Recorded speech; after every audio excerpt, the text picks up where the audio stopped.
Welcome to பிக்கு stories Tamil. ஒரு சிறிய கிராமத்தில் கண்ணன் என்ற சிறுவன் வாழ்ந்தான். அவன் மிகவும் சோம்பேறி.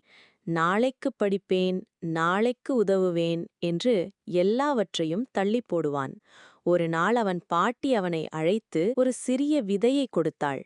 இதை நட்டு தினமும் தண்ணீர் ஊற்று என்றாள். கண்ணன் முதல் நாள் ஊற்றினான், அடுத்த நாள் மறந்துவிட்டான். சில நாட்களில் விதை வாடிவிட்டது. அவன் சோகமாக, பாட்டி, இது ஏன் வளரவில்லை என்று கேட்டான். பாட்டி சிரித்து, விதைக்கும் அன்பும் கவனமும் தினமும் வேண்டும். வாழ்க்கையிலும் அதேதான். படிப்பு, நல்ல பழக்கம், கனவு எல்லாம் தினசரி முயற்சியால்தான் வளர்கிறது என்றாள்.